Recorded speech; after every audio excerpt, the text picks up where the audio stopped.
This episode of Getting Tabled is brought to you by Valhalla Hobby.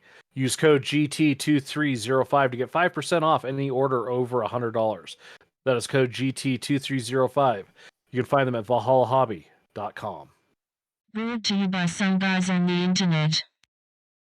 This is Getting Tabled. With your hosts Jason the Bruce, You guy! George the Yank, I hope you are all entertained by my inaptitude. Jason aka Major Socks. We've been doing this and talking about various stuff. One of the stuff. Now sit back, relax, and get tabled.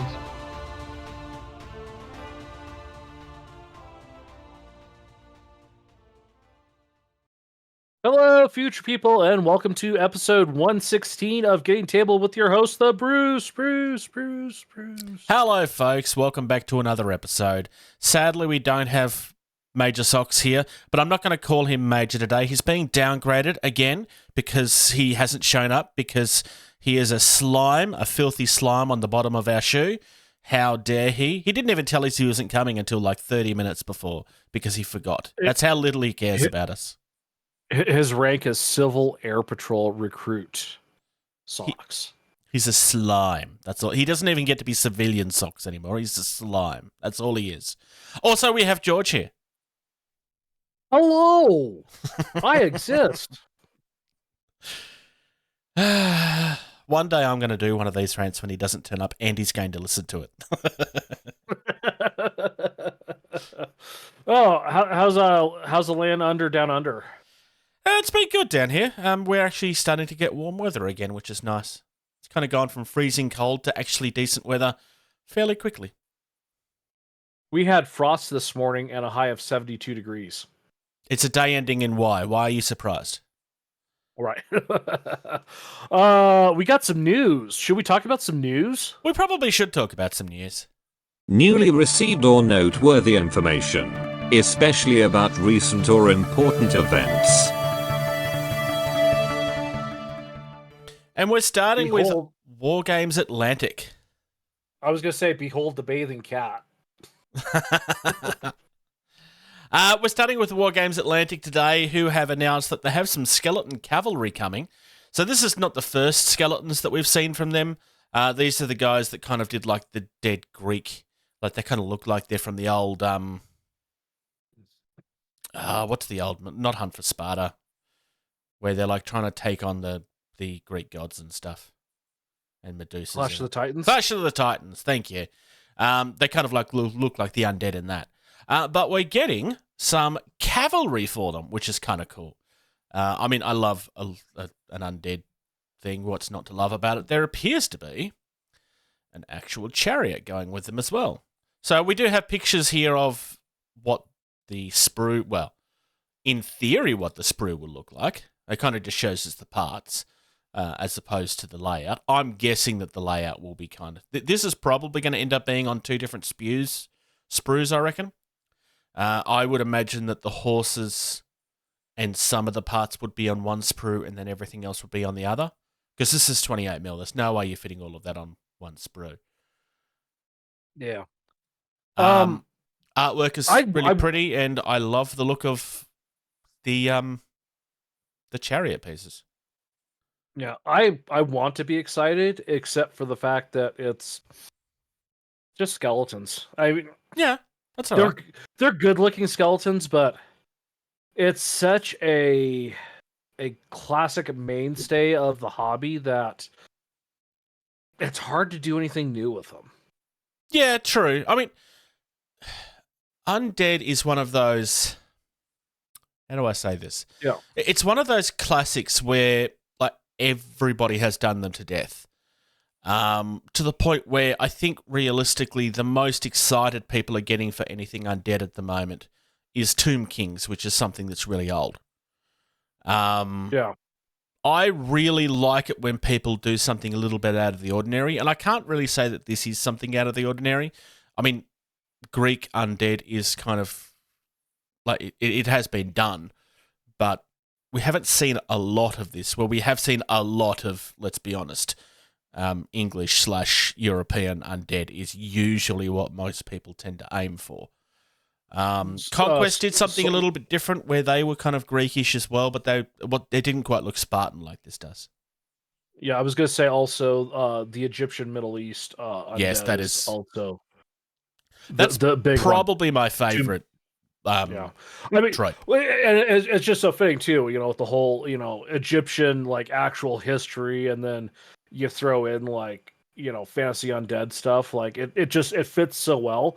But everyone has done it, and it's been done. And no one has come up with anything new and unique. Sure, these guys have the Greek armor. It looks cool, but it's still just skeletons. So yeah, that's fine. I find skeletons more interesting than zombies because zombie miniatures, if anything's been overdone, that's been even more so.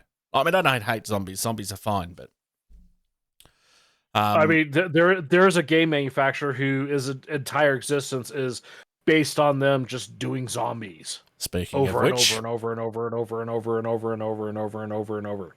Speaking of which, overnight that company announced that their next range of Zombicide miniatures is going to be deceased, as in the DC undead. So they're doing the DC version of the Marvel Zombies. Ooh, yeah. This is my surprised face. The only thing I could say is what influence to be able to go out and get the Marvel licensing first, because Marvel licensing. Oh no, they've already had both licenses for a while. But but having DC too in the same house, like that's impressive. It just makes sense. That's not actually on the run sheet. I just mentioned it because you hinted at them, and I'm like, oh, actually, I have something to mention for that. So, but their whole existence is based on doing zombies. Anyways, another company that we've talked about in the past, TT Combat. Yeah. So we got a couple of releases from TT Combat this weekend. The first one I wanted to look at was and here I'm going to try and pronounce this, Subaqueous Beasts. Tell me how wrong I am in the comments. I think that's a pretty good attempt. So this is they look amazing. Oh yeah, these are new miniatures for the Rashar, which is like your undead monster type things. And I love the witch. I mean, she kind of just looks human, but the way that they've painted her eyes just looks really sinister. But the creepy, let's be fair, Cthulhu-esque monsters, or maybe not Cthulhu-esque. The first two that are wearing clothes, I cannot look at those because of those mouths.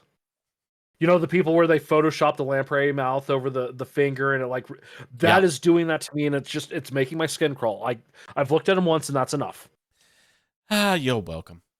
The word I was looking for was Lovecraft-esque. Like these sea monsters are very Lovecraft-esque. I mean, to be fair, what monstrosities aren't these days? But I believe the actual word you're looking for is Lovecraftian.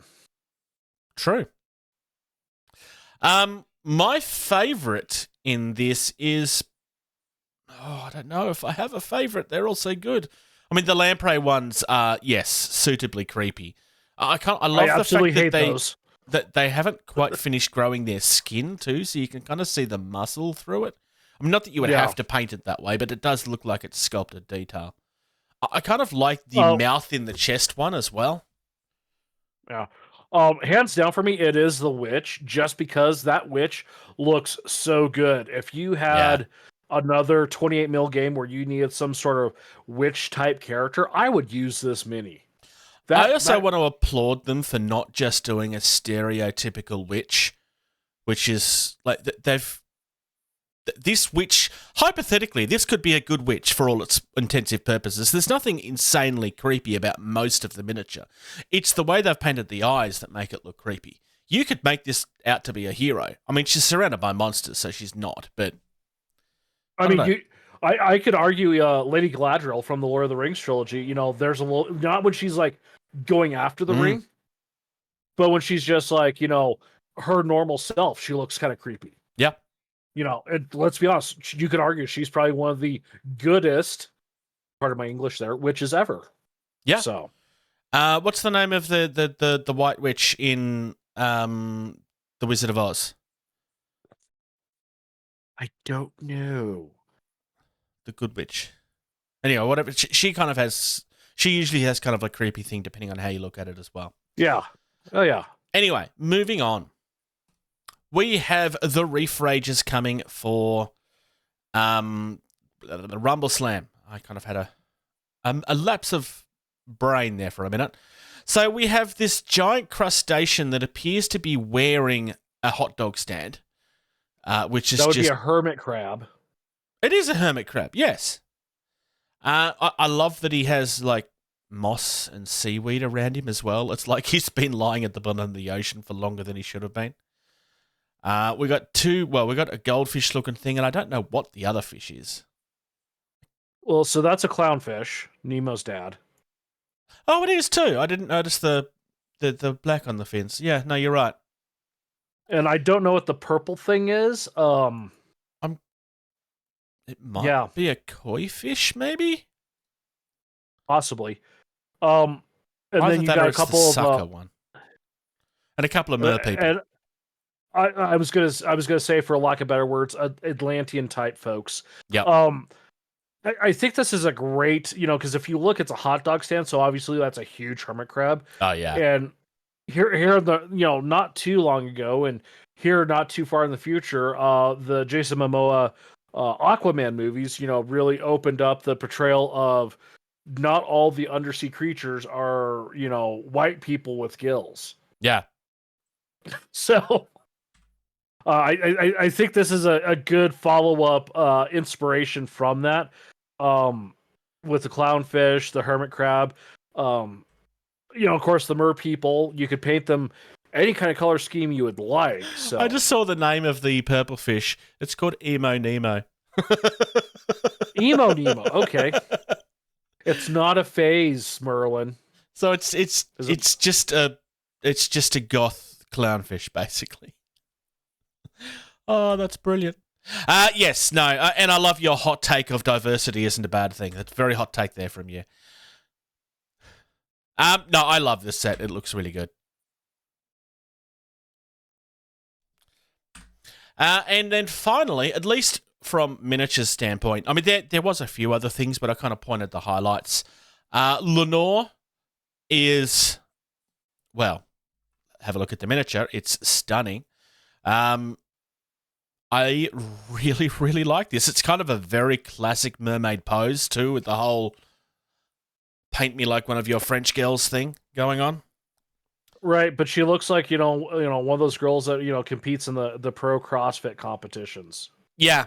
And she looks straight out of wrestling, pretty much, yeah. If this is based on a wrestler, I don't know who. It could be almost anybody. I'm sure somebody is going to tell me in the comments who this is supposed to be, but I don't know who it is. Wavemaker, title turning. Could be Beth Phoenix, maybe. But yeah, I don't know. Gorgeous look. I mean, she has an actual wrestler's outfit. You could, like, following on from what you were saying earlier about how not everybody is white under the water, like, you could paint this up. Like, there's nothing stereotypical about this at all. You could paint this up to be pretty much whatever you wanted, which I really like. I could even see people doing the hair as seaweed. I think that could work. Just it depends on how crazy you want to go, really. Yeah. I mean, the thing with a mer type person, as we saw in the and I'm just going to throw back to it because it did such a good job, the Aquaman franchise, there's virtually just about any color combination you could do for the scales, the skin, and the hair on that, and it would look good. Yeah. And to be fair, that movie is far better than most people give it credit for. Not that we're here to talk about movies, but it's not bad. I mean, if you compare it to the rest of the DC movies, no, it's not bad. That helps. If you compare it to like anything Marvel, it's kind of. I think the thing that helps is that Aquaman is such a hard thing to actually translate well as well. I mean, Aquaman has always been one of those characters that for fans of the character, they have always known how cool he is, but for everybody else, it's always been so stupid. And half the time, the story didn't really help because it was always very off to the side, and I don't know. So the fact that it clearly had some love put behind it, which helped. Anyway, moving on. On tabletop, He's got a tuba. On tabletop, also known as Beasts of War, have been showing off some exclusive looks at the previews for the next Moonstone Kickstarter, which is coming up very, very, very soon now. It's going to be called The Shades of Moonreach, and basically this is going to be their spin on the undead factions. So we start off with this. I mean, he doesn't look undead, but it's a gnome with a tuba. I mean, he's awesome. He's got a terrible musician, so I'm guessing that either he's horrible or he's really evil with his music. I mean, maybe he plays goth music all the time. I don't know. Emo music. Maybe. I mean, he is evil, so it would make sense. He's the tuba player for those the cyberpunk dancers under the highway overpass. Yeah, that makes sense. We also have what might be the best name ever. I'm just gonna point out real quick on the tuba player though. Yeah. They've done the eyes to where you could just do like a solid white color and just make them look really bulbous and like just absolutely menacing like that. That is true, actually. I really like that idea. We also have, I'm just going to zoom in on this guy just to show what you're talking about. We also have the Brave Sir Pidge. When I first read this, him. I mean, it's very clearly Brave Sir Robin, but they've used Pidge so that they don't get sued, obviously. Because it is a bird with teeth. This guy is amazing. I love this guy. I love him. I want him. Well, just to have him. I want him. I will definitely play Moonstone with you somehow from a distance. This is awesome. I just want him. I don't care about the game. I just want him. Yeah. I love this mini. It is great. I am definitely getting in on this. And then last but not least, we have, I forget what the guy's name is, Negroli. Which is just it's just very undead knight looking thing. It's just, this is hideous and silly and like all of the stuff that you're kind of used to with Moonstone. I really love, like they're doing like the undead thing. But what you were saying earlier about how everybody does it the same, this is a very whimsical take on the undead, and I'm kind of all here for it. Because undead is always grimdark. Yeah. Do you know what this guy looks like he's from? He looks like an undead knight type guy from the Disney's Hunchback of Notre Dame. Oh, I could see that, yeah. Like the way his legs are sculpted, it looks very similar to the animation that they used for the Hunchback movie. That's true. The first thing that popped into my head was Black Cauldron, which I love, but a lot of people have differing opinions on it. Also, is it just me, or does he not have armor on his legs? He only seems to have armor on his knees and his crotch. They look like just tights around the rest of his legs. Well, I was going to say, yeah, it looks like you see some pantaloons there. The little zigzaggy bit. Yeah. I kind of like, if I had him, I kind of want to paint it to look like he's not supposed to be showing that off. It's like you do the love hearts on the pantaloons or something like in the cartoons. I mean, it is Moonstone, so you do the silly, right? I'm guessing that Negroli is probably a reference to something, but I don't know what it is. I mean, I could be wrong, but yeah. Anyway, I'm giving credit to On Tabletop for this because this is literally their exclusive preview, and obviously I couldn't not talk about it because it's Moonstone. I mean, look, it's Moonstone, and they're going back to Kickstarter. I'm so totally in for this Kickstarter this time. I've missed out on all of the previous ones. I'm definitely not missing out on this one. Moving on. Looks like Sock posted some stuff to talk about, and then he decided not to show up and talk about it. No, I put this on the run sheet this morning. Okay.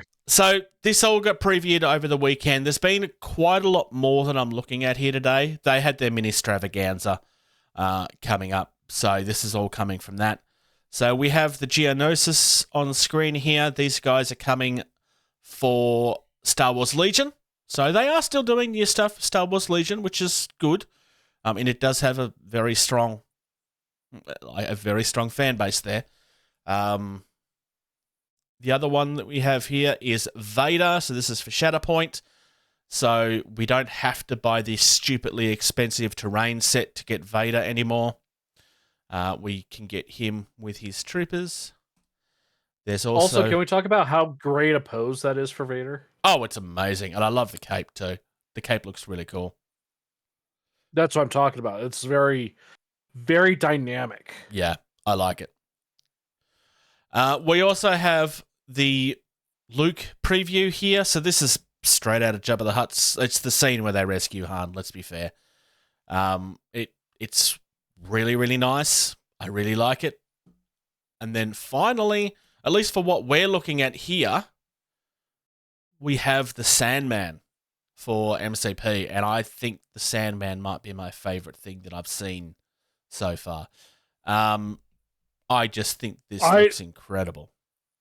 I think this is probably just, concept-wise, like you have the main Sandman mini, then you have 2 additional bases of sand that he's control. I think this is like probably one of like creatively, like an awesome interpretation of a miniature, a character and his power ability. Yeah, it makes a lot of sense. People that have watched the mini extravaganza may be sitting there going, but Bruce, you were really excited about the Ewoks, and they showed off the Ewoks. Why are you not talking about the Ewoks? And the reason that I'm not talking about them or showing the pictures is because basically there's a whole heap of doubles in the boxes, and I was very disappointed. So I was like, you know what? I don't care anymore. Wah, wah. Oh, yeah, I was massively disappointed. They did a big dump in the middle of the bed with that one, as far as I'm concerned. Like, they basically didn't even try. It was quite shameful. There's just, like, slap bang in the middle of the picture is just a double up of exactly the same miniature. And there's 2 different boxes, and both of them do it with different miniatures. So, yeah, that's what I kind of felt like was the highlights from Atomic Mass Games. I don't really feel that there's any weaknesses. I don't really like the way that they painted Luke's face. Going back to that, I want to see an alternate mini for as we obviously know it's Leia, right? That's Leia. Yeah. I want to see an alternate for that mini. The whole Star Wars pose where Luke's like this, holding the lightsaber, and she's all like clinging off his leg. Yeah, we need her in this armor with Han clinging off her leg. Oh, that's a great... Somebody that's in the 3D printing world needs to get on that right now. Also, while you're there, why not put Luke in the chains and have Leia be the one that's rescuing him? I mean, I know that's been done, but why not? And Luke in the bikini too, yeah. I wasn't going to go that far, but sure, why not? Honestly, as far as... Like I said, there's a lot more that was shown off than what I'm showing off here. For me, I think the best looking of the miniatures is a toss-up between Sandman or the Geonosis or Geonosians, however it is. They're from Clone Wars. They look really good. They were in the movies too. Were they? Oh, okay. I'm wrong then. Yeah, the battle droids were like they're in the big arena fighting all the new battle droids. Yeah, that's right. I remember that now. You're gonna get ripped apart in the comments for that, Bruce. I should have been ripped apart for many things before, and I never have been. Have you heard half of the things that I've said about Simon? Bring it. Well, no. I'm just talking about from the Star Wars fan base.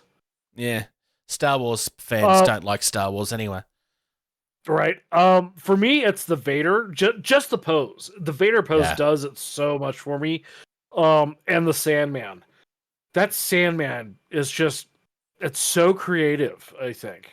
Yeah, it's really, really cool. From what I saw in comments, the Darth Vader is a mixture of 2 different comic book panels joined together.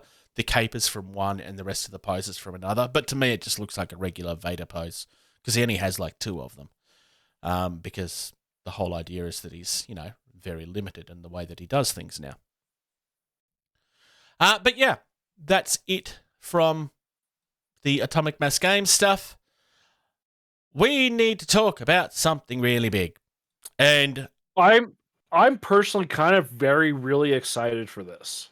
Yeah, and I think there's very good reason for. I know I was kind of throwing shade at this off camera, and I will get to why I was making those snarky comments, but this is a really, really big deal. So Warhammer and Weta Workshop are doing a collaboration together. The shade that I was throwing is because the video announcing this is basically 2.5 minutes of every Weta Workshop staff member talking about how great Warhammer is. It basically kind of just feels like they're at the knees of Games Workshop saying, please, please, please, notice me senpai is what it kind of, like the anime trope is how it felt. But they're doing 1/6 scale sculptures. So basically it's going to be, well, they haven't said exactly what it is, but 1/6 scale premium collectibles, to me, this is statues, quite clearly. And this is not me defending them in any way, but based on the rapid growth and expansion that Weta went through doing a movie trilogy called Lord of the Rings, some people may not know this. They expanded, by leaps and bounds, and then the movie series ended, and then Weta's left with, well, what do we do now? I mean, it's a special effects studio in New Zealand. Yeah. It's not like it's, the West Coast of North America or in Europe somewhere. It's in New Zealand. It's remote. So, yes, they get some work, but anything they can get, they probably want. It's not even just that. Like, for a company that is built around sculpture and nerd nostalgia, of course they're going to be Warhammer fans. Like, seriously, how could they not be? It just, everything about that makes sense. Also, quite frankly, this is not the first time they've really worked together. They were working together during the Lord of the Rings movies as well for the game, because they were getting previews so that they could do the miniatures. Yeah, so this is not the first time they've worked together. It's probably the most significant thing that they've done together for a long while, though.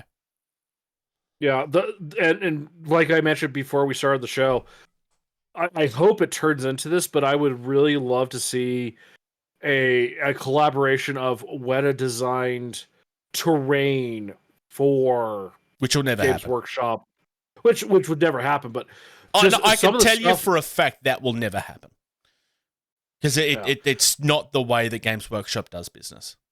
Yeah, but I would love to see the Weta skill, because the Tower of Orthanc, Helm's Deep, Minas Tirith, just the stuff they did there, translating that into wargaming terrain. Yeah, like Weta, take a hint.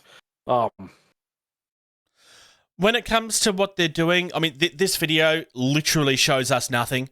It's just a hype reel, and that's not shade. Like, that's all it's supposed to be. This is just a hype reel of basically every staff member talking about why they're excited about working with Games Workshop, which makes a lot of sense. Every staff member has a different thing in their background of different Warhammer art, which makes sense. I mean, they're clearly sitting in front of a green screen. And some of them actually show off the miniatures that they've been painting as well.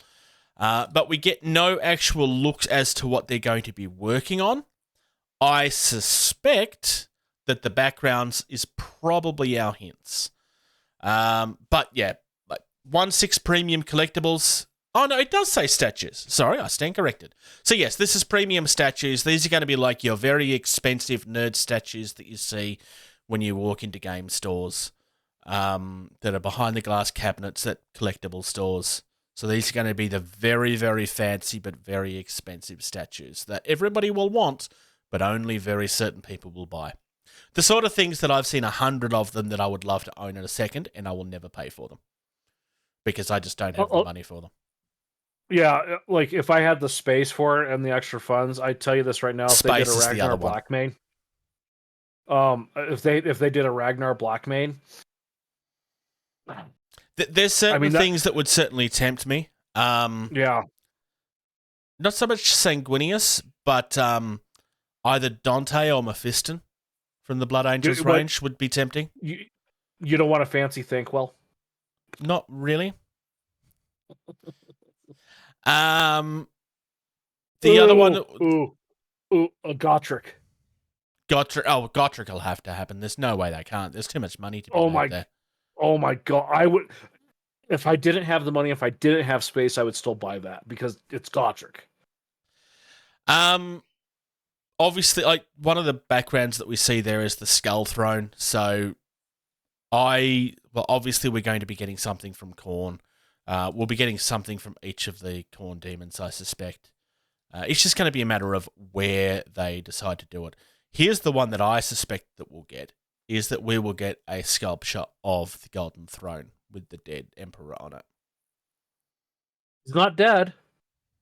Yes, he is. I'm sorry, but he's not alive.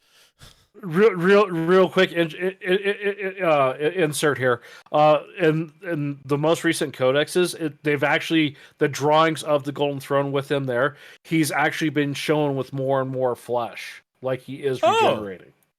Oh, okay. I stand corrected then. I saw this. It was on a Twitter feed at like 11 at night, and I'm like, huh? So I went and looked at the images, and they're showing him with more flesh, which is probably part of the reason why Primarchs are coming back too. Okay. There was a comment made, I don't remember who was making it. I was watching a lore video about Necrons, and it's like the person was talking about like how slow time works in this game. And his comment was like, I've only recently started come to the terms of the fact that I probably won't live long enough to find out whether the Emperor ever comes back or not.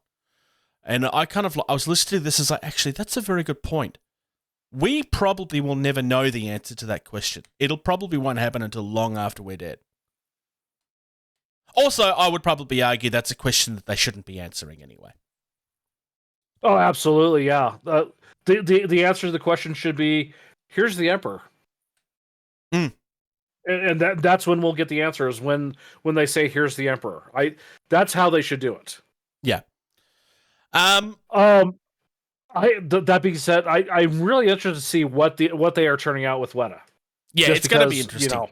I don't think that we will see answers to that question this year. I suspect that we won't get any answers to that until next year. Quarter 2 next year, I would say. Yeah. Because if there was something that was about to be shown, it would have been teased. Like, this is the announcement of this is happening. Like, obviously, there's been enough done where Games Workshop have enough faith that this will be a license worth holding. Worth offering. But I would be surprised if we have anything within the next few months. I don't think it'll be till next year. Anyway, moving on. Mantic Games. Of War. Yep. So, I touched on... I don't remember when we were talking about this, but during the most recent rule set that was released, they pulled the Twilight Kin off because, quite frankly, they weren't really happy with what had been done with them, and they wanted to completely redo them. So this is them finally reintroducing them. So this has been 12 to 18 months in the making, and as of yesterday, I think it was yesterday, it might have been the day before. This is very recent. But the previews have finally gone up. So, I want to start with the Void Lurker, because, oh my god, this thing looks gorgeous. I also want the Gore Drake. So, some of these miniatures we have seen before. For example, the Mind Screech down towards the bottom of the bottom George. That is a miniature that already exists. But the Void Lurker is insanely creepy in the way that it's twirled around the structure there. Like, that is just all kinds of creepy. I love that thing. This is probably I understand that, like, original ideas are getting harder and harder as we as a society and civilization progress. But this is probably the most brilliant mashup I've seen of Slaanesh, Eldar, and Dark Elves I have ever seen. Yeah. I mean, this is Dark Elves, basically, yes. This is their version of them. If you look up to the main army page at the top of the page, those 3 little boats, those totally look like Dark Eldar skimmers from 40K. And then, yes, they have the Dark Elf look. But then if you look at like the Reaper's Tormentors, you can't tell me that's not Slaanesh. Reaper's Torment. Oh, yes. No, I agree with you on that 100%. Like some of these have been kind of brought in from the Night Stalkers range. Some of these are brand new. The Butcher Flesh Reaper is really cool. Like this, it's all very twisted nightmarish. Oh yeah, stuff basically. The Soul Flayers. Soul Flare, yes, yep. Which is undead. There seems to be a lot of undead in this episode. Ooh, yeah, no, I really like those. I mean, they've got a beaky Slaanesh face. They're ethereal, ghost-like horses, and they're carrying, reapers. And they don't have skeleton faces. Yeah. They have a xenomorph mouth, if anything. Yeah. So I really, really like what they're doing here. I mean, ooh, the terror. Look at the terror. Yes. That is Lovecraftian, if anything is Lovecraftian right there. I love the fact that it kind of looks like the what am I looking? The triangle symbol with the eye in the middle of it. Illuminati. It looks like the Illuminati symbol. Sort of. The Illuminati symbol on meth. Yeah. Yeah, I know. I really like this. This looks good. Gorgeous. Yeah. I'm not. I mean, and I'm looking at the prices here. Like, these are on par with any other major game out there. Yep. Mantic certainly aren't like the cheap powerhouse that they used to be. But that's because they picked up the sculpts because that's what people wanted. Yeah.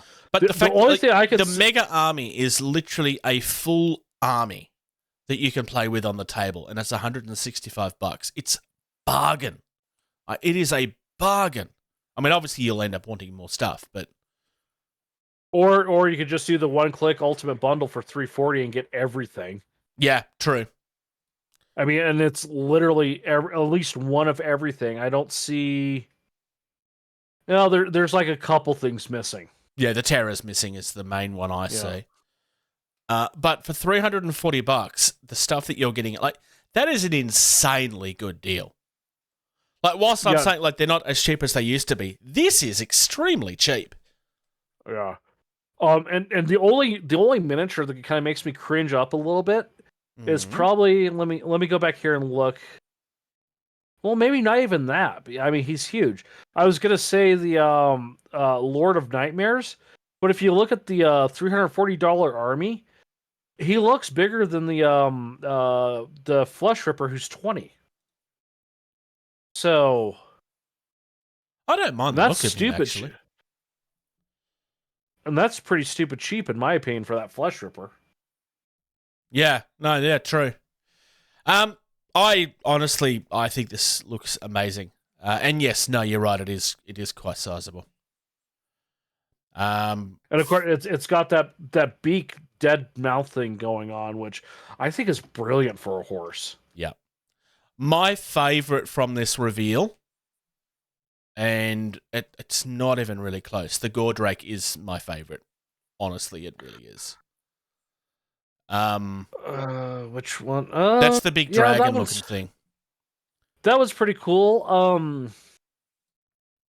It's the most original looking, let's be fair, dragon that I've ever seen. Okay, I'll give you that. I'm kind of partial to the Butcher Flesh Ripper just because like that. He's got 4 arms. Oh, but 2 of the arms end in like horrendous looking biting mouths, not hands. Yep. Fresh meat. Yep. Right. Yeah, it's. I really love this. I don't really think there's much on this that is weak. I mean, the standard troops all look fairly decent. The Void Skiffs is probably the most basic looking thing, but that's not a bad thing. It's basic in all of the right ways. I think they've really hit this out of the park. Which the Void Skills. That was the boats that you were referring to. Oh, yeah. No, everything about this looks really solid. Yeah. Yeah. Yep. No, I'm a big fan of this. A 4-pack of hero characters for $50? Wait, really? All the way down at the bottom. Oh, damn. That is right. Very good value. I wonder what they're made from. So some of them's resin, some of them is PVC. So, yeah. I'm just sitting here thinking from, Games Workshop and other type games where, your hero character, your standalone character, you're shelling out $25 to $30 per mini. Yeah. And this is like $50 for the 4-pack. Like even like, because yes, one of them is going to be PVC, which I'm not a fan of. But even like at that price, it's a bargain, and it's worth fighting through the frustrations of PVC for it. Just be aware that getting rid of those mold lines is going to be frustrating. Moving on. Titans Terrain. So this is a Kickstarter. Well, this is the second Kickstarter being run by another YouTube channel. But this is something that we've seen people try a couple of times, but I think this might be the best version of it that I've ever seen, which is quite literally, it's the pop-up and play type terrain. So this is a pop-up book that becomes a table. Yeah, so I saw this morning and I sent it over. And the one this looks like, and I have to pull up my backer kit because I gave it $1 and they sent me dice. So the $1 I sent them, they literally spent more money in dice and postage to send me dice for the $1 I sent them. But I think it's Upzone. Upzone. Yeah, Upzone. So this looks very similar to Upzone. Yep. The concept is the same as Upzone. Oh, it's a direct copy. I don't know which one of them did this first. I know that this is not the first one that these guys have done, but I think Upzone did it first. I could be wrong. In saying that, Upzone's not the first ones to do it. Pop-up terrain is not new, but I do think that these are the best versions of them that I've seen so far. It is worth noting that this is not something that I would pledge for because it's pretty much only going to be useful for 40k, which I don't play. Yeah, but that's not a criticism to this. I'm just explaining why I wouldn't buy it personally. So my like for this one, and I have to find.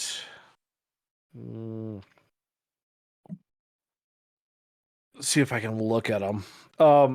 But so they're doing $140 for a 12 tile set that covers a 44 by 60 play space. Yep. So right off the bat, they're sticking with the 4 foot by 6 foot painting, and Upzone's been pulled off of backer kit, so I can't look. Maybe I'll look at Kickstarter. But $140 for a 4 foot by 6 foot gaming surface. Not terribly bad. No, not at all. For $60 more, you get 2. Yes, which would be the better way to go. I would probably argue that this is not the cheapest thing I've ever seen. Like, this is fairly exy for what is essentially cardboard terrain. In saying that, I also recognise that this is probably not the easiest thing to get done in a way that's actually going to hold up. So, yeah. They did say in their video that the prices for their manufacturing did have to go up, but it hasn't all been pushed on to the customer, which yep, fair enough. That probably means that their original Kickstarter's margins had to have been insane. But But look, hey, it is what it is. I really like this concept. I would love to see something that was a little bit more generic and usable elsewhere. But in saying that, I understand that 80% market share is where the market is, so that's where you shoot your shot. So the thing that really I think is appealing for this is, if you have a store where you regularly hold tournaments and you got 10 tables going, Mm-hmm. to drop this kind of money, which, let's be honest, if you have a 40K tournament running, that probably means you're moving a lot of, kits, you're moving a lot of supplies. Very often when people show up for tournaments, they usually wind up spending, money on a kit too. I think I'm going to argue against you on this thought. How well does terrain get looked after in a store? You do not want this as store terrain. It will last a week. That's a fair point too. At your home is where you want this, where you have people that will actually look after it. I would not use this as store terrain. Selling it as store, yes, by all means, it makes all the sense in the world. Yeah, that's probably a fair point. Strike what I said from the record. Yeah, look, I completely understand why you said it, because in theory, it's a great idea. But the problem is that terrain in stores don't get looked after. It wouldn't survive a week. Everything would be torn within a week. It just not going to work. I really like this. Sure. Like I said, it's not something that I would put my money towards personally because it doesn't fit anything that I play. But I really like what they're doing. I think there's value there. I'm certainly not going to say it's cheap. You can buy actual terrain for these prices. Like you could buy an MDF 6x4. Enough table for a 6x4 with that money. But this is pre-made, pre-built. Well, I'm tempted to say pre-painted, even though that's not what it is, but you know what I mean. Printed. Here's my next argument, though. So you get all that MDF terrain. Where do you put it? Right. Exactly. Yeah. You got to have shelves upon shelves. Look at this. The way they're picturing the boxes. So even if they double the depth of the boxes, that fits it, on the bookshelf next to your other board games fairly simply. So yep. It solves what is, let's be fair, the biggest problem with this hobby: space. Postage is okay. I mean, it's not great. It's not bad. I would say it's okay. To the USA, you're looking at $20 for the core set, $35 for the complete set. In Australia, it's $35 for the complete, $90 for the complete set. The complete set pricing to Australia is moronic. But yeah, from what I've seen and let's be honest, you're shipping a small box of cardboard. That does weigh a bit, but that does seem a bit much for shipping. That jump, I'm just wondering, that jump from 35 to 90 is, there's no way. Yeah. They're also saying that if you have dice, you have to pay an extra $5 for increased shipping prices. I mean, they have to be trying to factor in worst case scenario into this. They've got to be, because that postage. So the core set postage feels about right. The core plus expansion, for the most part, feels okay. That complete set pricing doesn't make any sense in a lot of those. The US one does. Everything. I was going to say, look at Canada does. Canada's okay. The UK is. Yeah. That's a $25 increase from core expansion for complete set for Canada. Hmm. Yeah, yeah. They're also including VAT and stuff, which is they have to. So good to see they're actually quoting that, because most people don't even bother. Anyway, I thought that was interesting. I'm glad we kind of covered it. Yep. Ready to talk some scandals, George? Oh, is this the other Kickstarter? Yeah, this is the other one. So we have covered one particular scandal quite a bit on this channel, to the point where we've kind of said, we're not going to talk about it until there's some news. And this is not news about Mythic, but from everything that seems to be being shown at this point, So Discourse Miniatures posted this video this time last week. I know that Discourse Miniatures is not the most popular person out there because they tend to concentrate on the downside of the hobby. And I'm not being like it's just one of the things that they concentrate. They're very critical of Games Workshop, which of course brings in a ton of abuse, and I do mean abuse. Discourse gets a lot of abuse, too much, I would argue. This is the same person, George, that did the revelation on Green Stuff World that we talked about. So this is someone that actually does have a lot of credibility and does actually do their research. Oh, yeah. Probably doesn't get the credit that they deserve on it to a large extent. So, Broken Anvil Miniatures is a company. Now, I've actually brought up all three of their Kickstarters that we'll be discussing. The biggest one was Rivenstone, and this is one that got a lot of people very excited. When was this? Good couple of years ago. And it's still yet to be, it's been delayed and delayed and delayed. At time of recording, the last update was in August.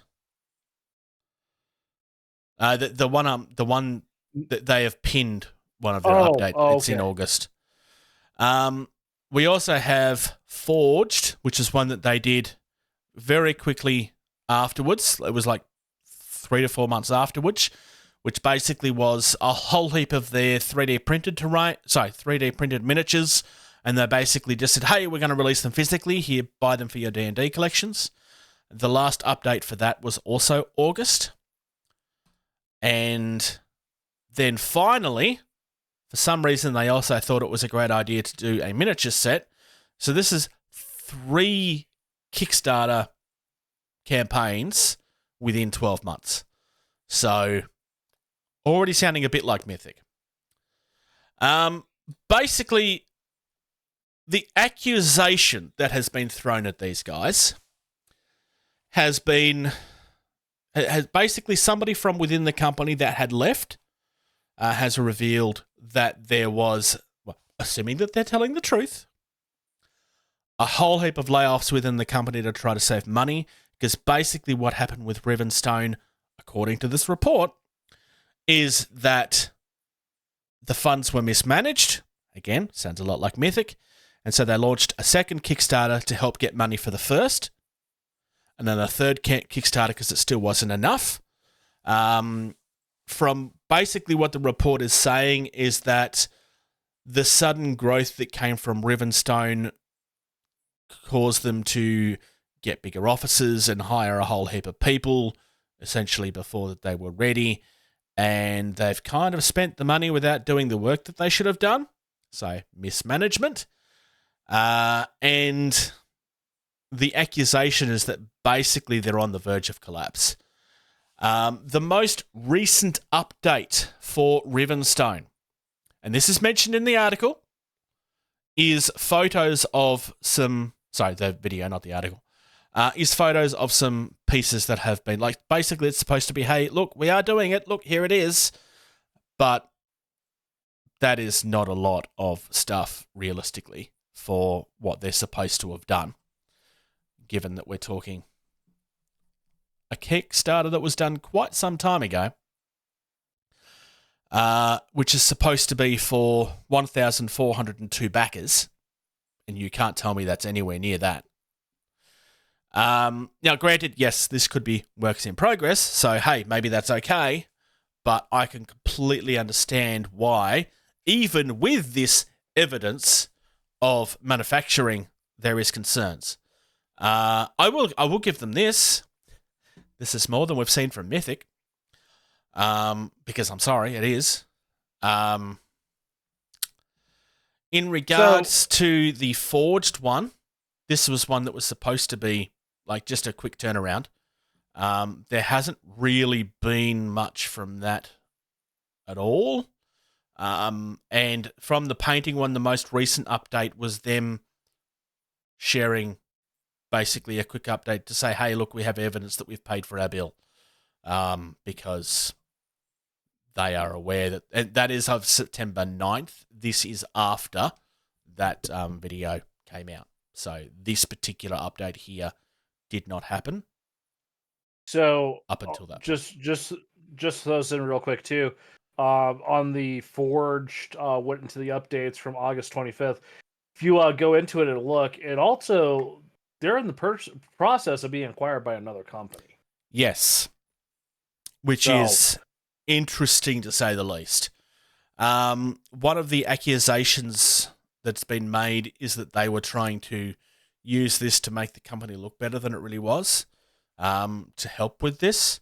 Now, I'm saying accusations quite deliberately because although there's been a lot of research that went into this, and I will be sharing the link in the video to the video, so link in the description to the video is only 20 minutes long.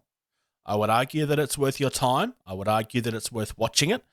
I would argue that it's worth watching even if you're not a fan of discourse miniatures, because this is a story that is starting to happen more and more frequently.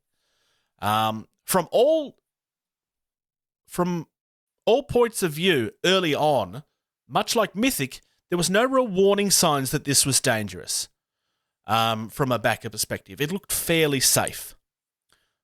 But these sort of things where things are starting to get out of hand and mismanagement is taking over is starting to happen with more frequency. So you might come across some things to watch out for in the future. I guess time will tell, basically. So, and then real quick, I just did some quick math. And they've only raised, we'll call it 620,000. Yep. Which, that's a chunk of money. Which, but over the course of 3 campaigns, it's certainly not 7 million. That's not a huge fulfillment that needs to be done. So, I mean, looking at that and looking at the time frame of what all is happening, something is not adding up. Yeah. Over there. By the 3rd campaign, realistically, there probably should have been some red flags at that point, because, like, at that point, it's like, well, you're getting a 3rd, you haven't even got your stuff out, and now you think you need to have a painting line. Now, in regards to the painting one, like, that is just going to be a flip. Like, they're just ordering paints and then rebranding them. That's all that's going to be, and that's not a criticism. Like, that's what a lot of people are doing with paints. But there's also been a lot of paint lines released recently, and I'm sorry, but I would argue that there's not enough room in the marketplace for another one. The accusation on both of those other Kickstarters was that they were wanting them to really blow up, and they needed them to do better money than they did. And so basically they made enough money to fund, but not enough to do everything that was needed. Is the accusation that was made. Same with the paint line. I mean, it's done 100,000, which is a decent amount of money, but reportedly they were wanting basically Rivenstone all over again, at least, at minimum. So it's not good. It's not good. Like, it's not Mythic. Yeah. Mythic, like, this is exactly the accusations that have been thrown at Mythic for the last 12 months. But, and this is just from backing perspective, there hasn't been a lot of people that's actually, like, big Kickstarters, like big YouTubers that's actually gone in on the Mythic story. But this is basically a small version of it, if these reports are to be correct. Keeping in mind that all of this that was covered, the research that was done, started because somebody that left the company gave out all this information. Assuming that the information is true and it's not just a smear campaign. There does appear to be smoke on this. So, hopefully it's wrong, especially given that we're looking at a lot of people that'll be upset if it isn't. It's not good to see. Be careful with your money, guys. Don't put too much into a campaign if you don't necessarily know how reliable it can be. Indie. Definition. Independent. Type. Slang word. Jargon. One thing I just noticed, apparently I have to fix up one of my pledges because I haven't paid for it yet. I better do that later today. All right. Simon Miniatures. So, this is one I came across, I don't remember where it was. It might have been on Tabletop. talking about it at some point. It might have been somewhere else. I kind of come across this stuff fairly randomly, quite frequently. But the guy behind this company used to be Rackham Miniatures. Oh, well, he was somebody that was working for Rackham Miniatures, which was a really big deal just before I got into the hobby, and they kind of fell over. These were one of the first companies that was like doing your pre-paints and stuff, but they were really popular with their sculpting and kind of fell over, like just as I was getting to the hobby pretty much. But the sculpting on this stuff is phenomenal. This is all 35mm scale, and it's very European horror. I'm just going to start with the Lycan because how could you not It looks amazing. love this thing? It looks incredible. Like, seriously, this thing is amazing. There's also the Horned Man, which, again, is phenomenal. Like you were saying earlier that, like, nobody really does anything new with undead. I mean, I don't know that this is undead specifically, but it certainly feels undead to me. Just because of the pose more than anything else. I don't know if that's what it's supposed to be, but apparently it's the champion of a cannibals clan. Okay, so maybe it's not undead. Like I said, it feels undead, but that doesn't mean that it is. Some of this is. Are you talking about the one on the? Are you talking about the one on the very far right? Oh, sorry. The Horn Man is what it's called on the inside. View Cornu, yes. He's anatomically correct. Oh, yes, I didn't even notice that. Yes, good point. You'll find a few of these that are like that, because there's a little bit of sword and sorcery in here as well. I'm going to open up the Scarlet Queen, and Sigrid is probably the only one of the naughty ones I'll try to open. So the Scarlet Queen is just it's a horror villain. Let's be fair. That is what this is. It feels like one of the nuns from what's the horror game where all the fog is hiding everything? Silent Hill? No. Silent Hill, thank you. Is it? Oh. It feels like one of the nuns from Silent Hill to me. I mean, it's not a nun, but this is the one of the nurses, sorry. Where it's like the psycho nurse covered in blood with a that's what it reminds me of.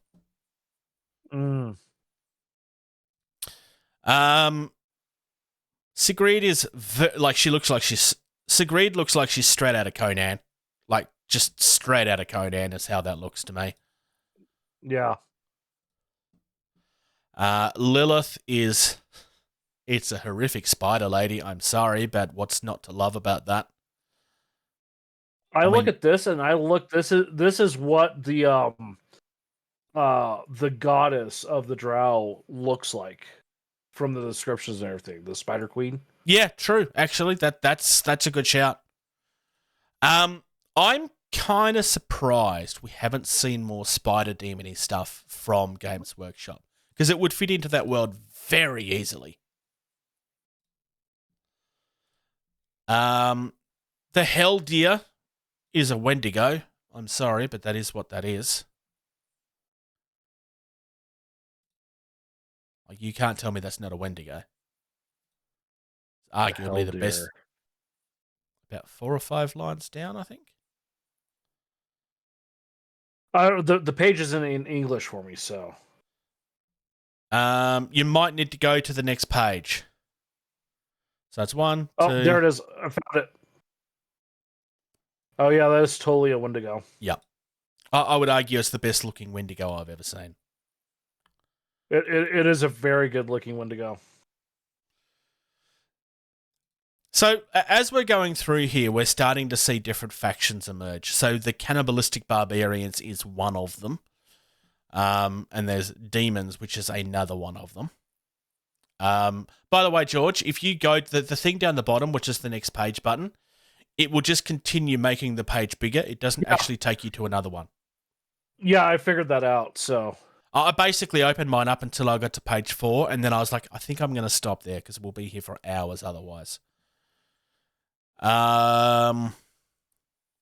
seriously, there's so many. There's a Lord Death, which is, it feels like the painting. It's not the Frank Zappa painting, but not Frank Zappa. What's his name?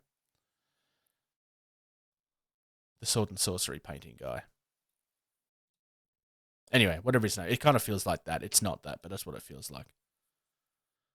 Whoever's painting this, by the way, is an evil person because you're just really good, and it's just nasty that you can paint that well. At least for the painted stuff. Also, his painting just looks nasty too. Yeah, big time. Like the was it the Lord Death one, the one with the horse? Yeah, that's what I was. Yeah, it's just disgusting. Yep. Like it's good, it's well done, it's well executed, and it looks disgusting because of its execution. Mm-hmm. It's really gross.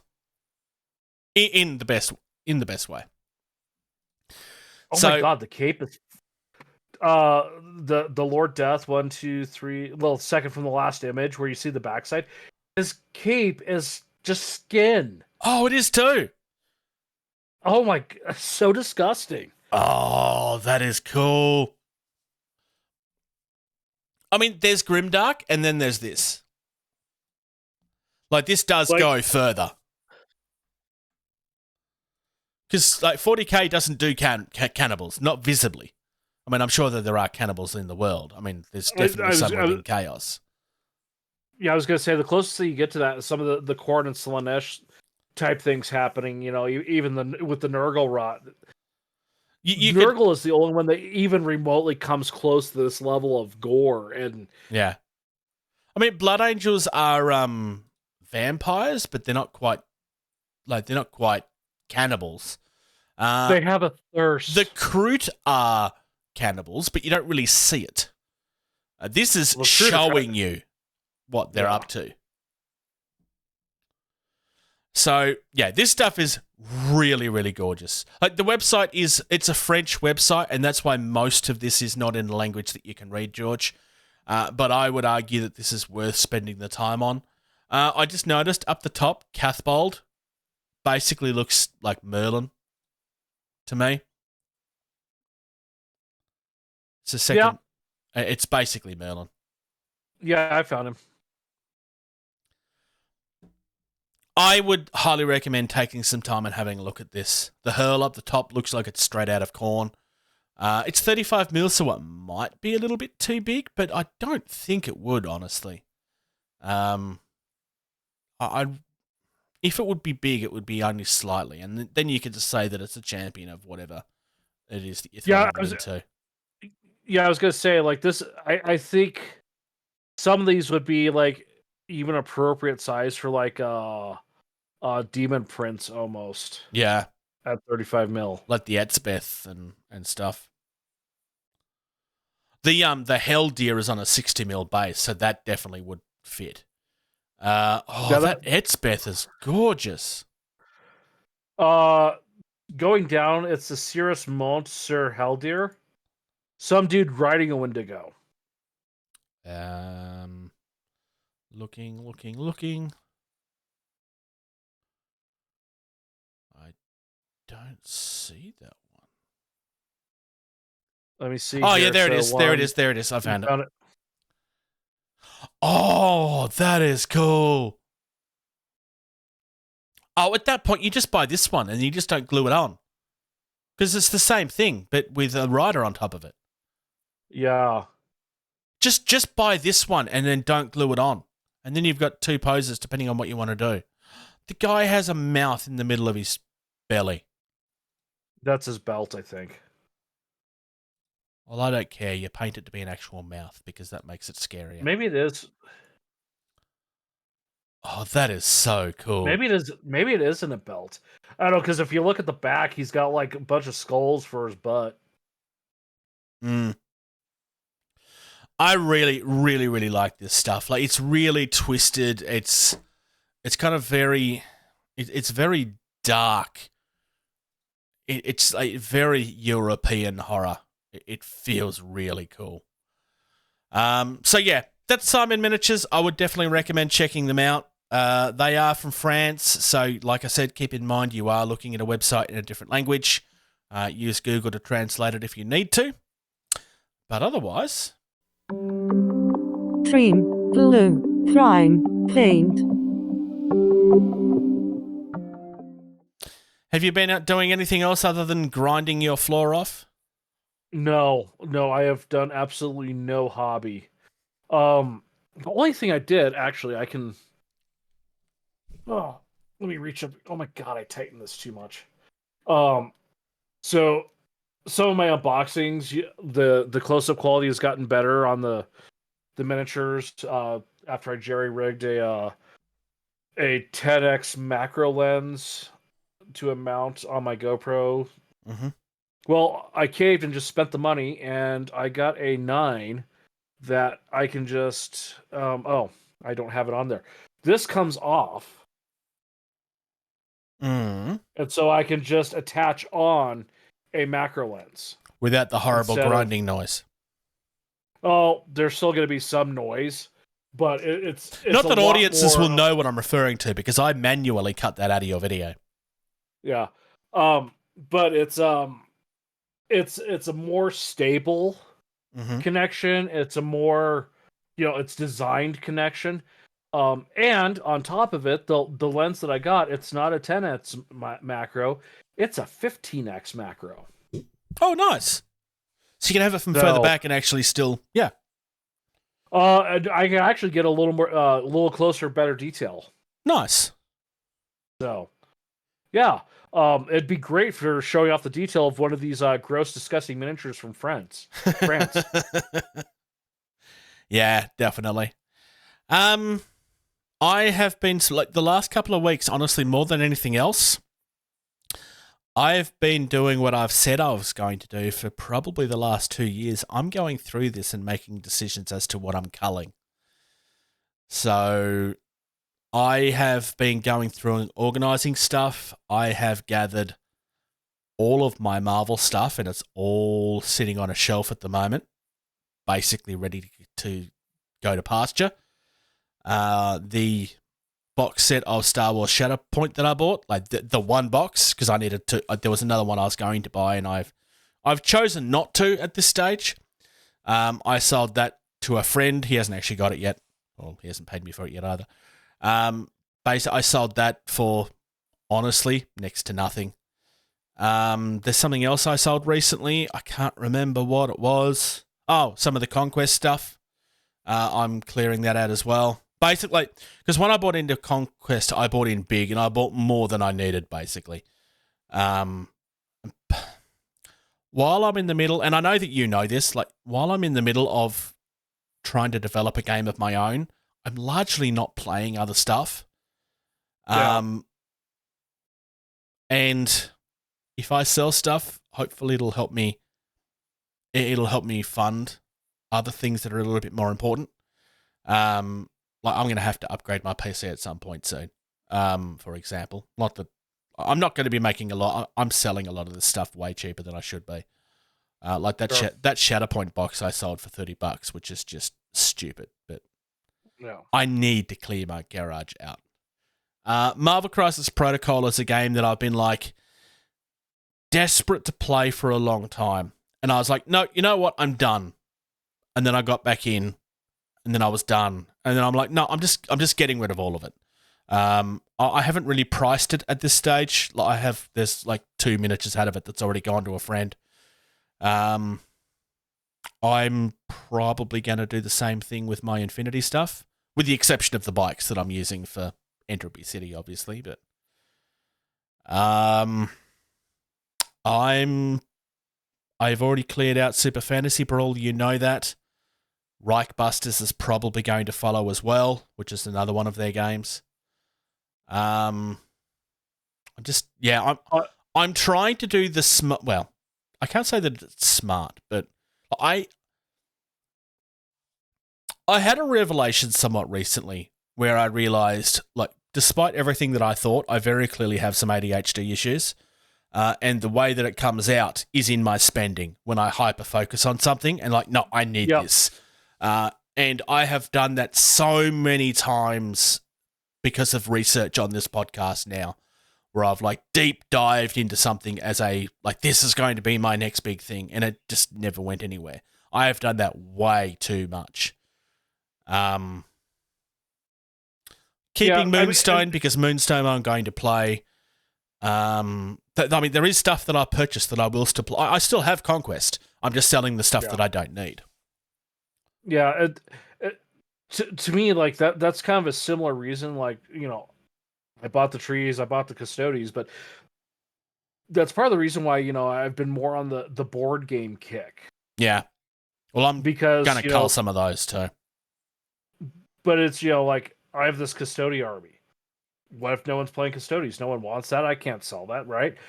Board game, it's completely different, and also it's a little more self-contained, and because it's a board game, it's a little more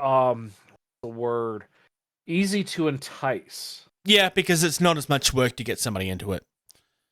Well, it's like, here's a box, here's a rule book. Here, instead of like, well, here you have to buy 10 boxes of this, you have to put together paint it, you have to buy a rule book, and then you have to buy a separate rule book that's more specific for what you have on top of the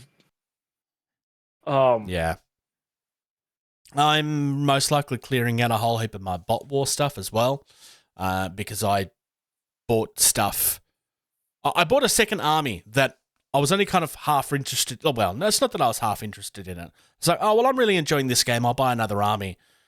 And I kind of I purchased it to support the guy more so than anything else. And I'm like, you know what? I don't actually want to play with this. I'm not playing Bot War at the moment at all. But I don't want a second army for one game. I've never been a gamer that does that, is the problem. Mm-hmm.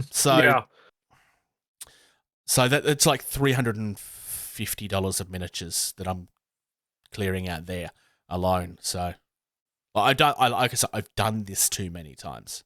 Yeah, no, for sure. And sometimes and Sox is kind of in the same situation. He's got all this Legion, They changed the rules, and he got really frustrated. And he's looking at clearing out some of it, and it sounds like he has a bit of an agreement with his wife, which that's the thing. But he can only have so much stuff, and if he gets something new, he has to get rid of something old. So and I could see that to one, if you do have the ADHD bug of moving on to something new and different, and it's fine too, because it's what's keeping you interested and entertained in the hobby. Yeah, I think for me the revelation was it's not so much I have it is that I have a problem, but knowing that it's there, Bruce. Well, yeah, knowing that it's there means that I can kind of at least acknowledge that it's there and hopefully use that knowledge. So I have been ever since I've realized this the last month and a half, I have been so much better. There's one thing that I've been kind of buying kind of consistently, which is not hobby related, it's toy related. But I have killed a credit card. It's just destroyed at this point. It doesn't exist. Another one's pretty much most of the world. I have been much, much better. Because every time I start hyper-focusing on something, I go, oh no, hang on, I'm doing it again. Which isn't to say that I won't fall for it again. I know that I will. I'm not getting medicated. I haven't been diagnosed either, but it's pretty obvious to me where that problem came from.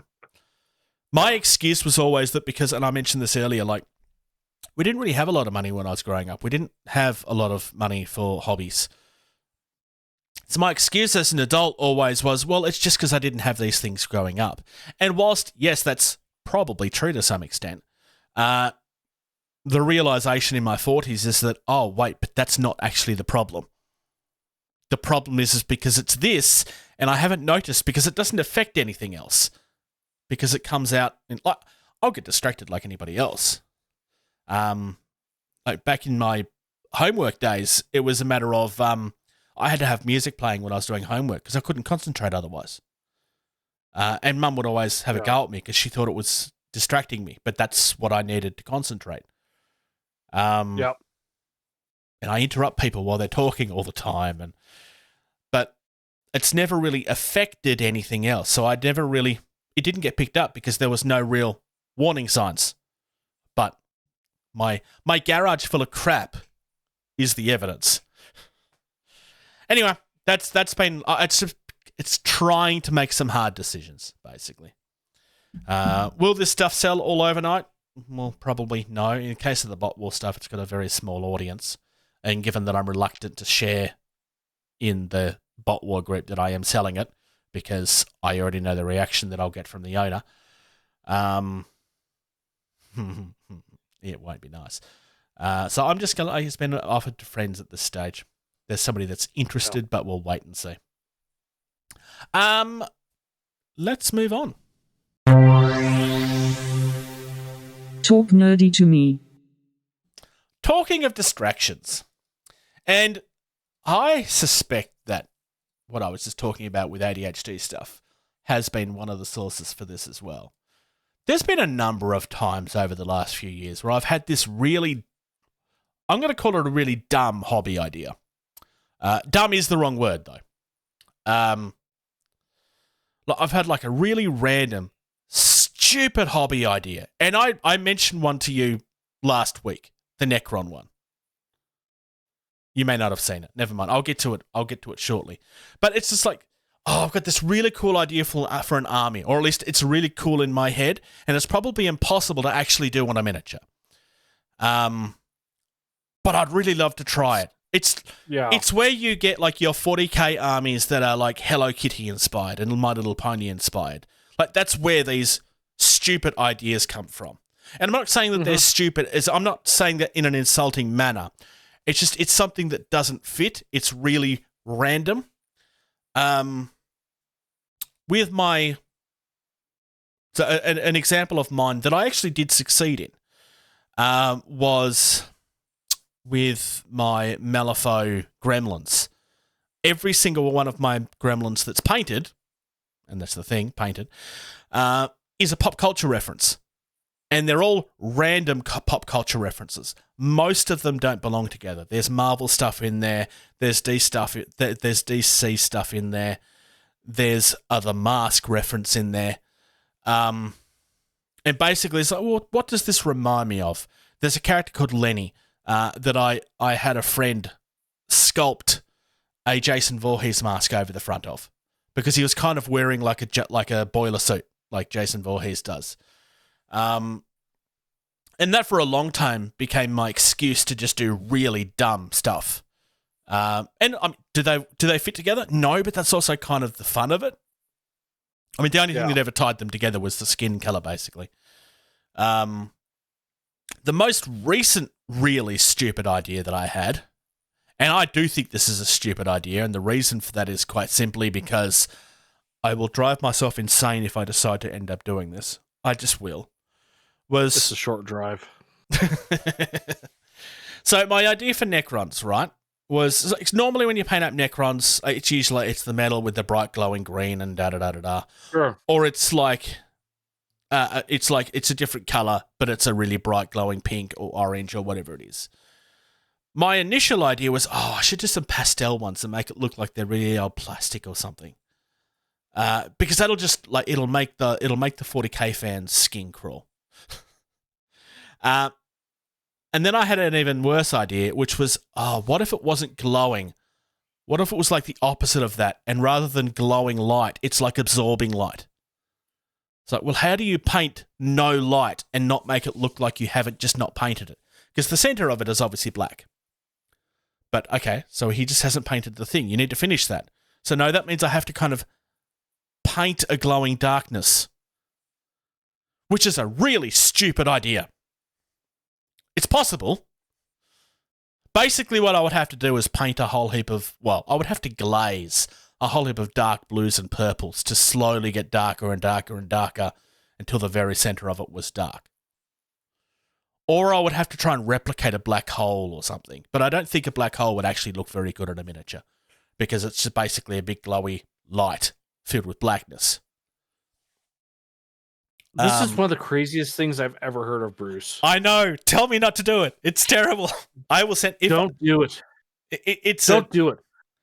If you want to do really something, insane idea, piss people off, get yourself a big tub of the black 3.0 or whatever, the super dark paint that, like, even if like you don't fill in the detail just by covering it with too much I paint, am not giving that guy my money. No, it's not Amish Kapoor. It's a guy that hates Amish Kapoor that did the black 3.0. Oh, so it's not the horrible guy. It's somebody else did it. No, yeah. So, he actually specifically prohibits that guy from buying his stuff, and if he finds out that you've bought it and given it to him, he will blacklist you from buying his stuff as well. Oh, nice. Like he is, on a scale of 1 to 10, he is a negative 6,280 fan of Amish Kapoor. Fair enough. Like, the issue with that would be is that, generally speaking, I haven't used 3.0, but I've seen the other versions used, is they just don't work for miniatures very well. They're too thick and chalky. Yeah. Yeah. Also, I mean, for the dead center maybe, but everything else would still have to be something else. So my thought and plan is, and I was gonna, my first attempt at doing this was actually going to be on the skink, which we need to talk about starting that back up because I forgot that video footage sitting on my hard drive taking up space. I didn't even know that you finished yours. No. You said when Socks was like, "Hey, I'm not feeling this. Can we stop?" I stopped. Yeah, same. So I haven't touched it, So, but my thought and want, and this is kind of a stupid idea too, because, well, it's not terribly stupid, but the focus is the mini, right? Your paint job of the mini. Then you have your basing, but the base should not be a focus. So I want to paint the actual edge of the base, that 3.0 black, to just make it stupid black. Oh, so that is really clever. I don't even remember. Like, I don't even remember what my idea was now. I know I had but it's been that long. I genuinely don't remember what my idea was. If you use the Paint Rack app and set up your paint scheme so that you had your contrast. Oh no, I remember what it was. I remember what it was. You could just pull up the list of paints like I have in the app and know exactly what you need to do. I wouldn't say I'm a victim of stupid ideas, but I'm a victim of ideas. Like, part of the reason why I have Custodes, well, I discovered that actual chrome paint that kills brain cells the instant you open the bottle with the candy that, turns the chrome into that's why it's perfect for color. you, because you don't have any left to destroy. So I have, and I've been the responsible homeowner. And have been working on my house and improving its value and, making it nice to continue to live in. So I haven't done any hobby. So I only have one gold custody right now. But yeah, they're actually going to be shiny gold. Yeah. That's not true. I have the Emperor. I have an Emperor model that'll be the same scale to work as a Dreadnought. He's gold too. So my thought behind the Necrons started because so I bought the Indomitus. You may remember this. I bought the Indomitus box set for 9th edition because I was going to recreate my Blood Angels. And then about 2 months, about 2 months after I brought it, I was like, "Oh, why am I doing this?" Because I didn't want to play 40k. And I ended up trading my Space Marines for a whole heap of terrain, which was a really smart thing to do. I'm very happy that I made that decision. I still had all of the Necrons, though. And at the time, I was very reluctant to put them up on the marketplace because anybody that did was hailed with abuse because of the whole, there were scalpers but all of that abuse was trailing into everybody selling it for fair prices as well. So I was like, well, I'm going to wait for it to die down. But I've still got it all because that basically, like, by the time that happened, like, they're all out there and everybody has them. So I still have it all out there, with the exception of the bases, because I gave the bases away because I couldn't be bothered organising them when I was doing the Space Marines. I was like, you want them back? And I was like, no, I don't care. I'm not going to use them anyway. And I was like, if I'm not going to sell them, I mean, I could sell the Necrons, but I would be smarter to try to...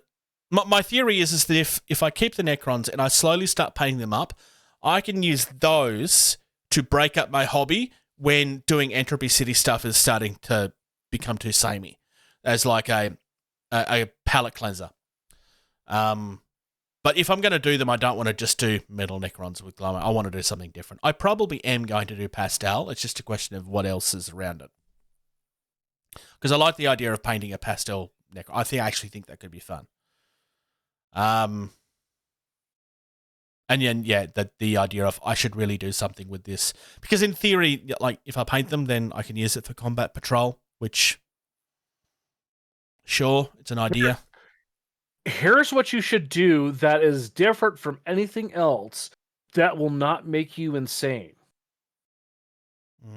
They're ancient, robot skeletons, right? Yeah. So they're rusty then. Oh, yeah, but that's been done 100 times too, though. Is it? Okay. Well, and there's tarnish paints. You could go like super, super, super rusty, I suppose, where they're basically walking skeletons of dust. Ooh, this would. Are you going to give me an evil idea that's so good I can't ignore it? I don't know how you would do this, but it would be brilliant. So do them rusty, right? Mm. Do you know how you make them look really rusty? No, I mean rust, but you flock every single square millimeter of them with cinnamon. Oh no, that's a terrible idea. No, it's brilliant because it'll give you that very textured patina look. But I could just use a rust paint that does that too. No, because also too, when you're in a tournament with a ham golem who doesn't know how to shower and use deodorant, you can just sit there and hold one of your minis and sniff it. There's a problem with that. I'm never taking an army to a 40k tournament ever again. It's never happening. Don't at me. I'm never going to a 40k tournament again, and all of you know why. We have literally discussed this 100 times. It's where the dice rolling joke comes from. I don't enjoy tournaments anyway. That's fair. I'll do like a local store one, but like a big, massive like Adepticon one, like I'll watch. I've enjoyed a couple of Malifaux tournaments back in the day, like when they were still happening on the regular. Like I went to a couple of them and really enjoyed them because the scene was very different. But I have no time in my life for competitive 40k players. And look, I'm sorry, I'm not insulted. Like it's not you. I don't enjoy that scene. You're not a problem.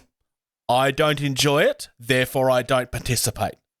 I just want to clear that up because otherwise it sounds like I'm being nasty, and that's not the intention of the comment.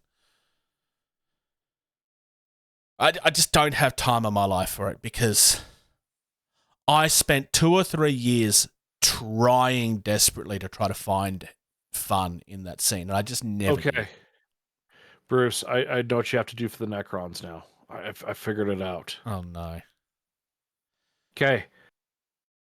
We're at a 1980s AMC DeLorean. It's the 80s, right? And we travel to the future. Yes. And we're showing a picture of the future where everything is a crazy, wacky, fluorescent color. So I'm doing neon then. You're doing, and it's not like a single, like yellow neon yellow Necron. No, like the limbs are different colors. Like there's no pattern or anything. It's all completely random, and it's blue, green, purple, yellow, orange, red, like all the neon colors you can get your hand on. And it's like this disgusting, like amalgamation of just neon colors covering these robot skeletons. Okay. You're welcome to try that idea. I think that my stupid idea is a smarter one. No, because you're talking about how to do something that doesn't even sound physically like possible in physics, really. I'm just talking about But that's going to look horrible. I will hate it's not a matter of, I know that you think they're ugly, but I think they're gorgeous. I will hate looking at them. I'm never painting something that I won't want to look at. Sometimes that's what you have to do, though, Bruce. Sometimes you have to paint it to where it's just like, look at that night thing. I'm sorry, that's beautifully painted. And I would not want to have that in my army. I look at it every time I play it because it's disgusting looking. Yeah, but it's supposed to be. That's the concept with this. You're trying to make them look disgusting. Like, this is to be what, fair, with speed paints / contrast paints, you could actually do that very easily. Yeah. I wouldn't enjoy the look of it, though. Oh, well, the bit where their touch would be an issue because you'll get the colours blending. But yeah. If you're very careful, it'll be fine. You use the joints of the model to do that. Yeah, like do it like a dark grey or something around them to separate the horrible pooling or whatever the result is. Yeah. But I would not like looking at my own army at that point. To the point where I would never put them on a table. They would go in the garbage. And if that's the point, I may as well put them in the garbage now. It'll happen at some point. It's just a matter I do have mini bases coming for them. I just thought it was an interesting topic of like, what's the strangest hobby inspiration that you've ever had? Is it the chrome thing? I mean, that's not really strange though.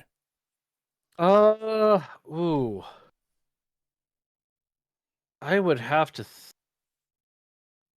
So, like, a lot of my ideas are not outlandish. Like, if anything, as you know, you've heard from my suggestions for tell them to try this or look at this, or like even like pointing Socks in the direction of like to correct his scheme a little bit to make it pop a little better. Yeah, but most of my stuff is like on par with the universe of the hobby. Yeah. So like, take your traditional Space Wolves, right? They're that light blue. What were we talking about earlier? It's grim dark. It's horrible. It's like it's an existence you don't want to live in. Why the hell is that armor light blue? So my Space Wolves, they're more akin to 30K. Yes, I did paint them blue, but not to say I soaked them in Nolan oil, but I generously applied Nolan oil to gray them up a lot and make them look more of an actual appropriate tactical color. Okay. Dulled them down, made them a gray. My most outlandish hobby is probably what I did for Malifaux again.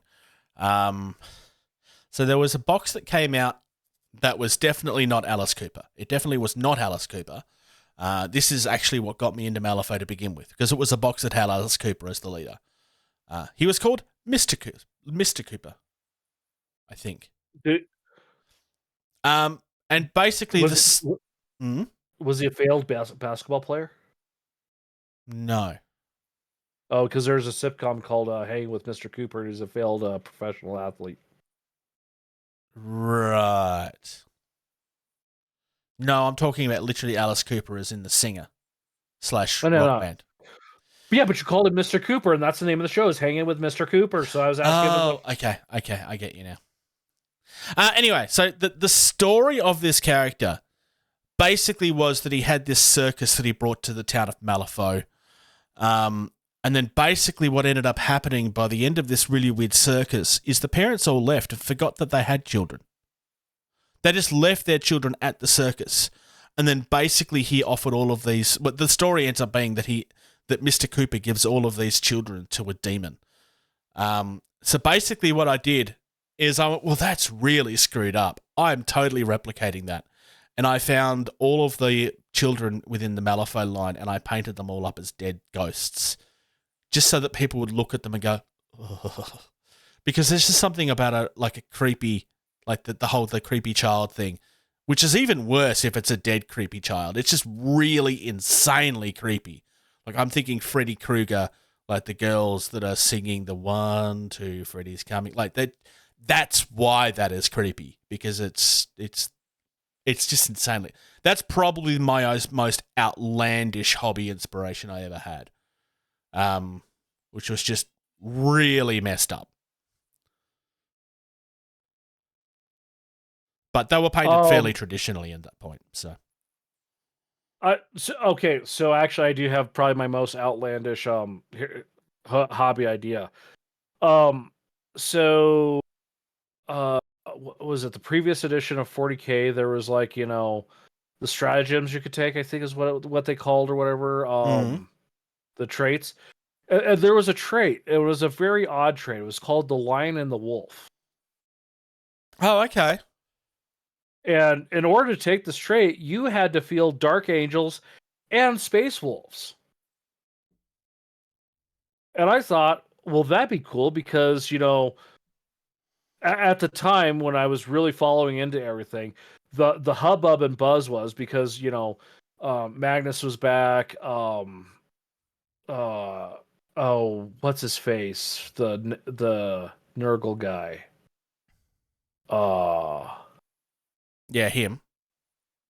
Yeah, he was, like he had been released. He wasn't out yet. It was just like, we had Gillyman, and it's just like, they're bringing, Primarchs back, and it's like, the prospect of the Lion and the Wolf, Russ and Lionel, were very high, and I was just like, I want to get the Primarchs and have Space Wolves and Dark Angels, just so I can use this one stratagem, because it was a very powerful stratagem, but it literally involved you fielding 2 armies as an army. And Mortarion,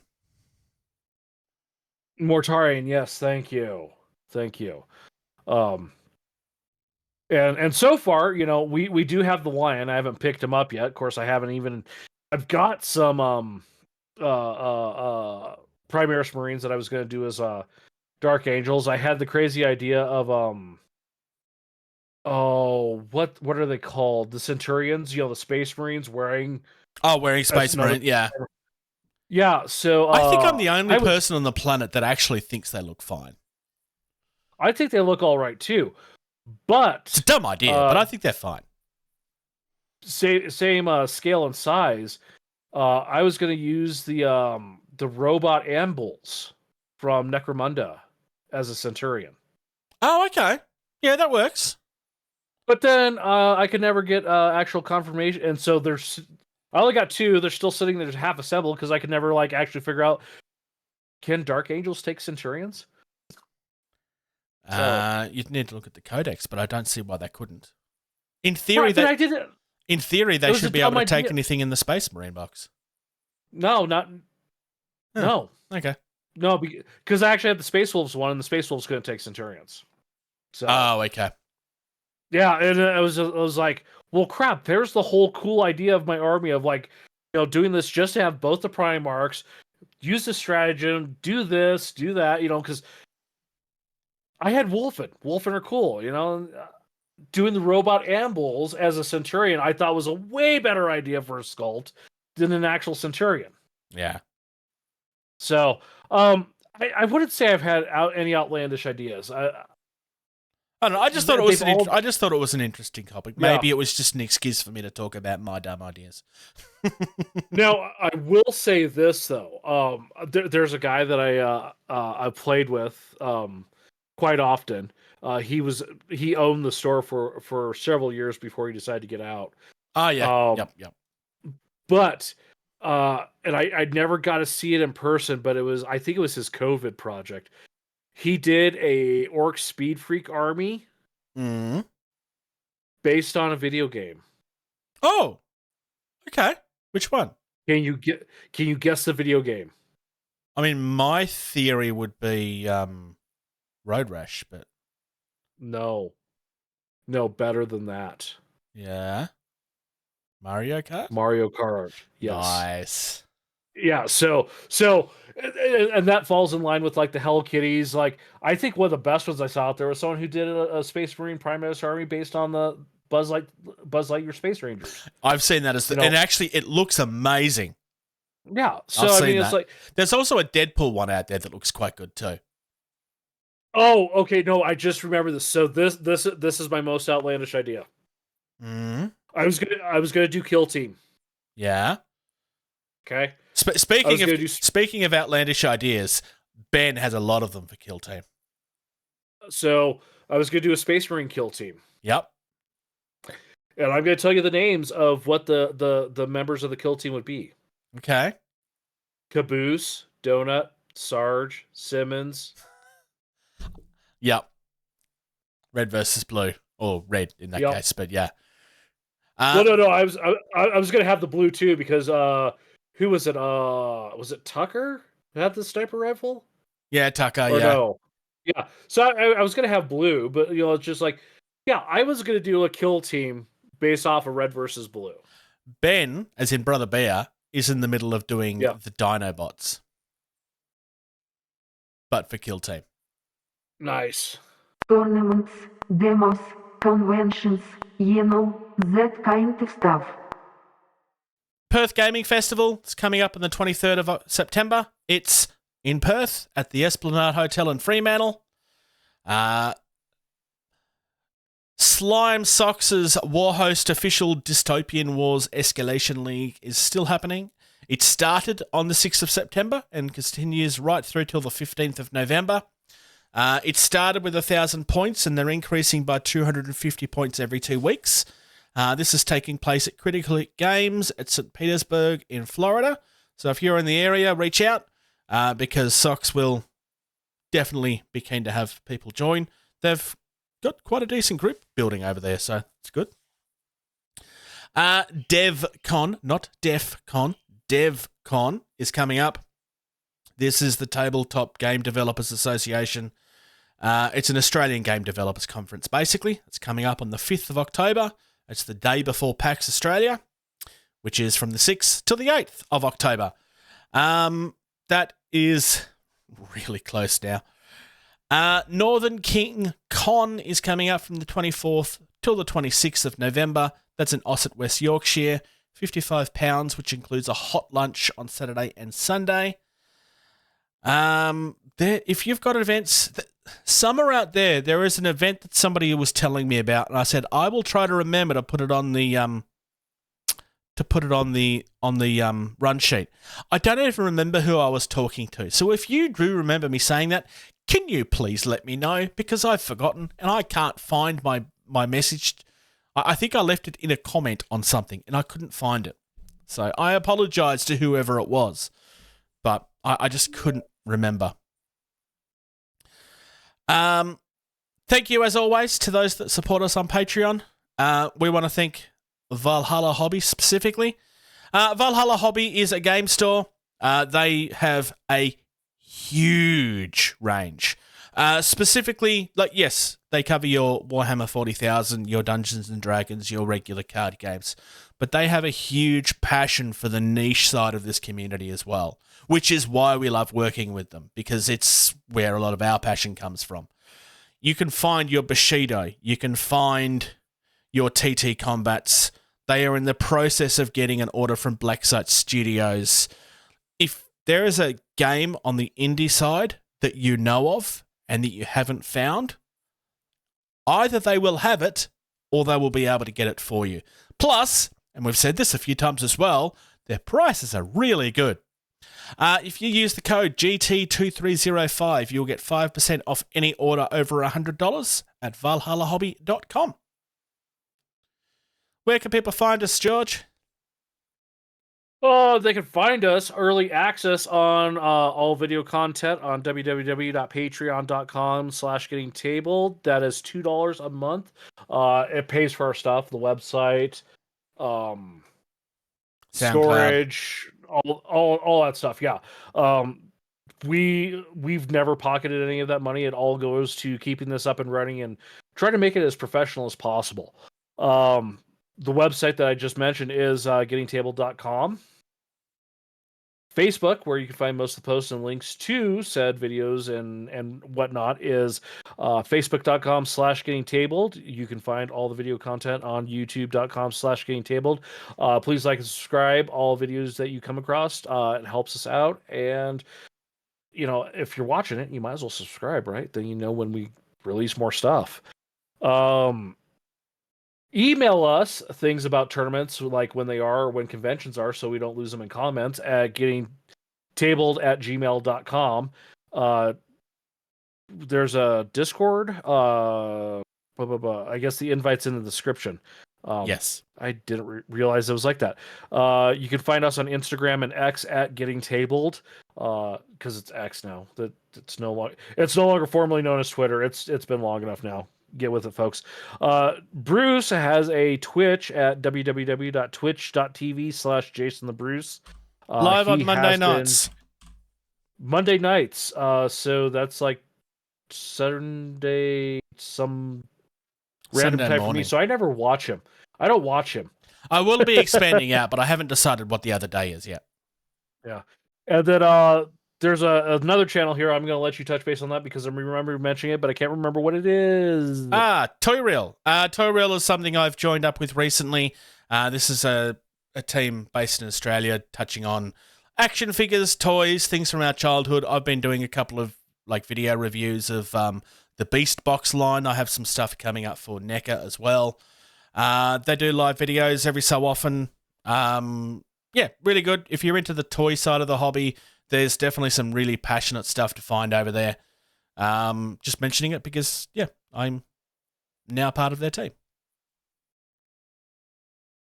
No, I think that's it. Thank you, George. I would thank Thanks, Socks, Bruce. but he's a filthy slime and he doesn't deserve thanks. Yeah, what is it? Spending time with family. I know, right? Thank you. Thank you. Thank you. Thank you. Thank you. Thank you. For listening to Getting Tabled. Music used in this podcast was created by Eric Matyas at soundimage.org.